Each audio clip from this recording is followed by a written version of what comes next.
Hey Kevin, what do we got today? We're going to look at some microscale stuff. A couple things I want to get clear. Microscales are not scaleless head. So they originate from wild-caught animal through Brian Barczyk. That was the scaleless head. It's a separate line. We have the microscale, which also came in as an imported animal. Once again, it was sourced differently. It's a separate line. This is not just renaming something that's already been around. So I just want to be very, very clear. I'm not saying one's better than the other. I'm not even, nothing like that. I just want to just basically say that there's a difference. The microscale is the visual heterozygous for a fully scaleless animal. Scaleless head is the visual heterozygous for the scaleless animal. Are the two different scaleless versions any different? I don't know.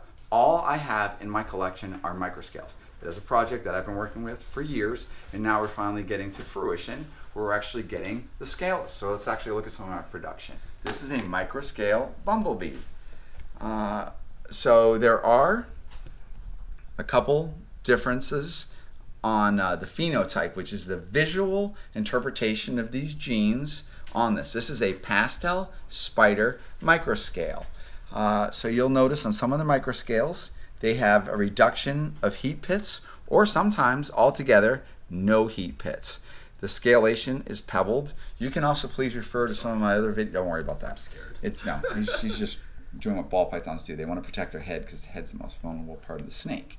So microscales, I have some other videos that happen to be at the most bubblegum videos, but the microscales have a different scalation, and this scalation is much like that of an Angolan python. Not that you would know any of this stuff, Donnie, because they're just... I don't know what an Angolan python is, I'm sorry. No, you wouldn't know about the scalation of Angolan python. So anyways, but if you touch the scalation on that, you touch that. You want to touch it? Yeah, it's kind of beaded. Yes. Can you feel that? I feel beads. Okay, so the microscale is different from the scaleless head because the scaleless head will be missing some of the scalation on the top of its head, but the body will appear normal. And with the microscales, they'll miss out on some of the scalation on the top of the head, but all the scales are beaded, and a lot of times they're missing their heat pits, or the heat pits are reduced. So they're leading the way to being a scaleless animal. So this, once again, is a bumblebee microscale, a coral glow microscale GHI pastel. So she's actually full of eggs right now. So like we're just starting to hatch some eggs. So we're going to start having all sorts of different cool ball pythons and ball python videos. But she right now is egg laden. And when they're egg laden, what do we call that, Donnie? Pregnant. Gravid. Gravid. Very good. Yep, gravid. Very good. Gravid. So you can see how swollen she is. Yeah, So we might get 5 or 6 eggs out of her. I'm really excited about this one because I bred this to a pastel Mojave microscale, so we might be able to make a super microscale, which is the homozygous representation of the microscale gene, but I can make a GHI Mojave super microscale, which we're going to take a look at this one right here. This is a coral glow super pastel microscale pinstripe, probably hidden gene woma on this one, but this one's got a lot of different genes. So she'll be breeding next year. So what's up with the head here? So this is the heterozygous for the scaleless, like I just showed you your first scaleless snakes. Yeah. So this is basically what's happening is this is showing the lack of scalation on the head because it's showing what underlies. This is a visual heterozygous animal. Okay. But really cool, but you touch again, you can feel how beaded it's Yes. becoming.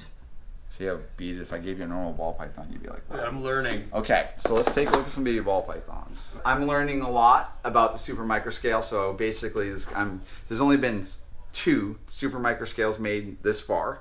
So this year now we're gonna expand that idea. We're gonna make more microscales. I think it's very important to have multiple clutches of microscales, super microscales and stuff like that to basically take it all in, see how they do, see what are the hindrances or the changes in husbandry that we need to basically adhere to make these animals successful. Because when you are a scaleless animal, like a scaleless corn snake and a scaleless rat snake, which we also keep these too, you are basically a little bit more vulnerable to how the keepers are keeping their animals. So it really comes down to really nailing your husbandry and basically making sure that you're keeping the animal within the requirements that the animal needs so it's successfully shedding and whatnot. So we're going to look at some of these super scaleless animals. I can't tell you a lot about them because I'm just learning about these guys, but I did make some world firsts. So in this box, let's see. Okay, so right here, this right here is a BlueEyed Leucistic. So we're basically looking at the BlueEyed Leucistic, which is the super homozygous of the lesser platinum. This happens to be a microscale, so I don't know if you can see that. The scalation on the head and also the heat pits would be unlike that we would normally see on BlueEyed Leucistic. So this animal is a heterozygous gene carrier for the super. So if I actually go and look at the super, so whenever you hear me say homozygous, it's basically taking the lesser platinum gene, something like this, and if you double it up, this makes the super BlueEyed Leucistic. So basically, we have a patternless and an animal void of pigmentation. So it has blue eyes, and it has leucism. But we also have no scalation. So we don't have the normal scalation, and this isn't even normal scalation because this happens to be a microscale. But this still has scales.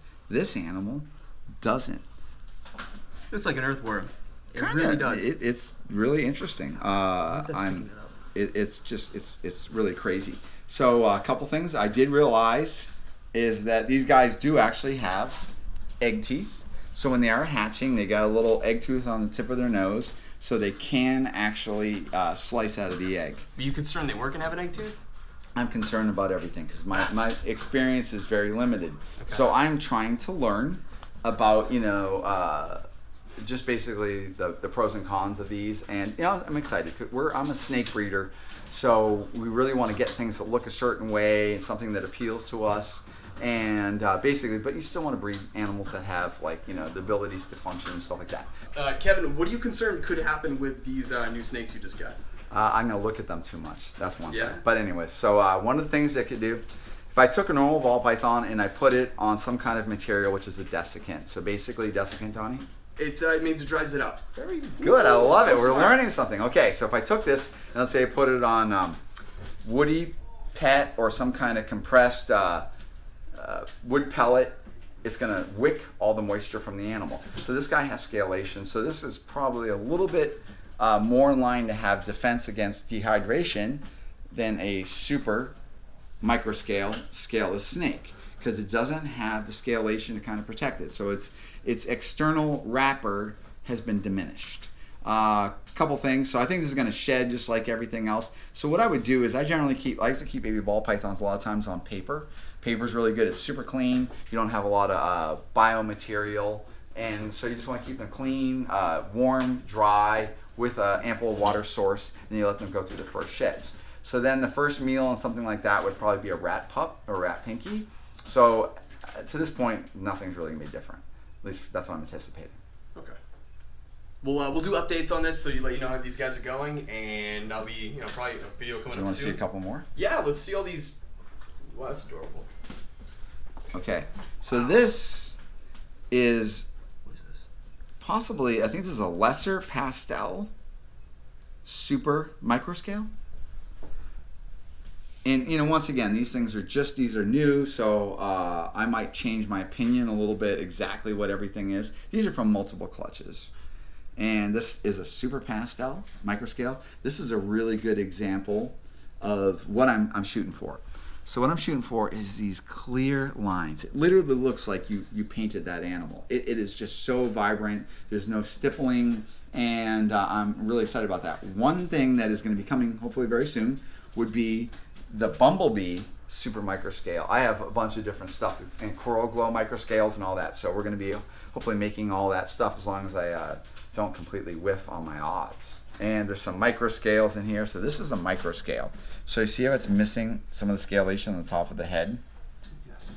And when you do your edits, you're going to start noticing like the heat pits on that animal would be different than, let's say if we looked at the heat pits on this. This is a spider, super enchy EMG, the EMG gene, which is into my clown stuff, which is cool.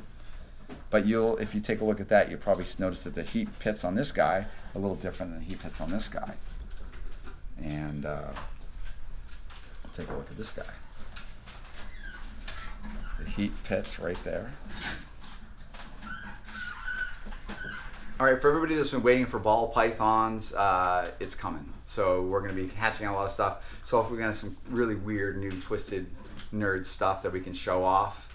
We definitely bred some ball pythons this year, and so I'm pretty excited about some of the projects. So keep watching, check back. As always, we really appreciate your support and your comments and you liking us. And to those people that give me the thumbs down, I love you too. Oh, you noticed the thumbs down. I do notice that. I'm like, what did I do? I could sit here and just show like a white room, and you could just be like, put a snake in there and be like, my couple haters are just like, whatever. So whatever. You're gonna get go double ahead. the amount of thumbs down. That's all right. It's all right, guys. Thank you anyways.